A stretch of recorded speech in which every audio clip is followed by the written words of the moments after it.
Arman Tsarukyan is making some very bold claims, saying he believes he would beat PRIME Khabib Nurmagomedov. Arman stated that the fight would probably go to a decision, and that his well-rounded skill set would give him the edge over the undefeated legend. Meanwhile, Arman's teammate Khamzat Chimaev continues to show why he's considered one of the most dangerous fighters in the world. New footage has surfaced of Chimaev displaying elite grappling, completely trapping and dominating former UFC middleweight champion Luke Rockhold during a training session. This comes a few weeks ahead of a massive middleweight title clash against his former teammate Sean Strickland at UFC 328. And in other news, Dana White revealed he has completely removed himself from UFC fighter contract negotiations. He said he reached a point where it simply wasn't fun anymore and decided to step away from that side of the business. Let's roll the clip covering Dana White's comments on stepping away from negotiations. We were a small business, and as we started to grow, the relationships that I had with like the Chuck Liddells and the Matt Hugheses and guys like that from the early days, right up to McGregor, Ronda Rousey, but these guys, whenever anything would go wrong in their personal life, we were the first phone call they would make, and all the time, things like that. Yeah, and obviously it's grown. I have completely removed myself from the negotiating part of fighter contracts. I got to a point where this isn't fun anymore, man. I'm lucky that I'm at a point in my life and in my career where I can just deal with the fun stuff that I like to do. So yeah. Jiri Prochazka has given his honest thoughts on the light heavyweight division and his past losses to Alex Pereira. Jiri believes Magomed Ankalaev still needs to go through more contenders before he earns a shot at the title. He feels the division should follow a proper ranking system rather than rushing anyone into a championship fight. When speaking about Alex Pereira, the man who has beaten him twice, Jiri showed a very mature and respectful mindset. He said he holds absolutely no grudges against Pereira and is not obsessed with getting a rematch. He explained that every loss only makes him stronger mentally and spiritually, and he is focused on moving forward instead of dwelling on the past. These comments come as the former champ prepares to face Carlos Ulberg for the vacant light heavyweight title at UFC 327. We could potentially see the winner of this fight face Khamzat Chimaev if he gets past Strickland. He and his teammates have been clear about wanting to move up, and a clash with Jiri or Ulberg would be absolute chaos. Let's roll the clip. I believe that if we have third fight, I'm not pushing UFC like to give me the 100%. I want Alex like to be. I'm not obsessed in that, Sure. I'm guy who like to who don't hold some bad emotion like, man, I have to defeat Alex Pereira. Till that time, I will not find my calm inside. I said, man, I really don't care. That's the life. Every fall down will strengthen your spirit, strengthen your mind, and you have to come back and be the best. So I just want to show my best performance, and I believe that I will show my best performance and next level in the next week if the Alex Pereira will come in the next phase of my fights. Let's go for that.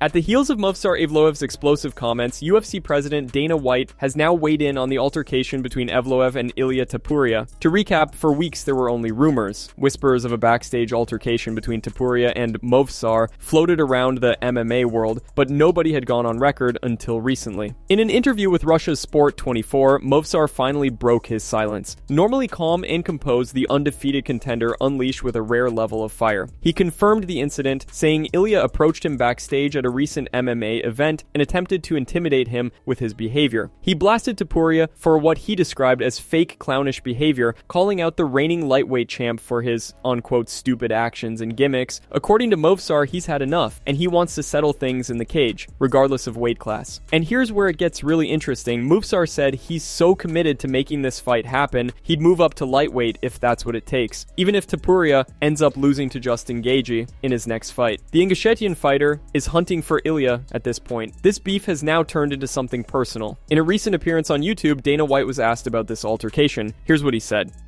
So I've been doing this for a long time. It doesn't bother me. The thing is with me is I don't give a fuck. I don't give a fuck. I was always like that. I've been through it. Yeah. Believe me, it doesn't bother me. Yeah. And I stay completely focused on the fun shit, which is making sure the production, the live and in-house production is fucking perfect. Finding new talent, putting on the best fights we can possibly put on, and star building.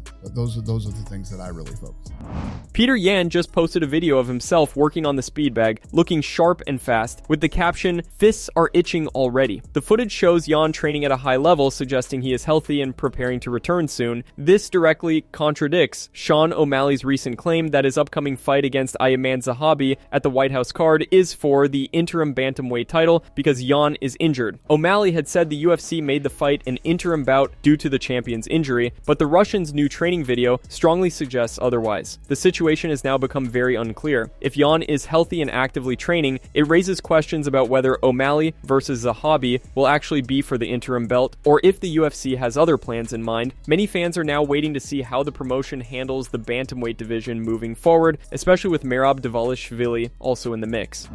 Max Holloway just made it clear he'd prefer a rematch with Ilia Topuria over Justin Gaethje, saying Topuria is the first man to do what he did to him, knock him out at UFC 308, and no one else has managed that, so he has to get that one back. Max has been vocal about the loss being a driving force, even hinting in past interviews that a rematch could happen at welterweight for added stakes. At the same time, Holloway joined Israel Adesanya in calling for better pay in the UFC after Zuffa Boxing signed Conor Benn for $15 million for a one-fight deal. Max urged fighters to know their worth and stick together, pointing to a 2021 example where John Jones demanded $10 million to fight Francis Ngannou, but the UFC refused. Derek Lewis then offered to step in for $1 million, undercutting Jones. Max said fighters should have backed Jones instead, arguing that higher pay for top guys raises the floor for everyone, base pay, bonuses, everything. He sees the new Paramount deal as the perfect moment for fighters to demand a fairer share of the revenue, especially when boxing crossovers get huge purses, while UFC athletes face higher risks and tougher camps for less guaranteed money. If I had my choice, I want to rematch Ilia, 100%. You know,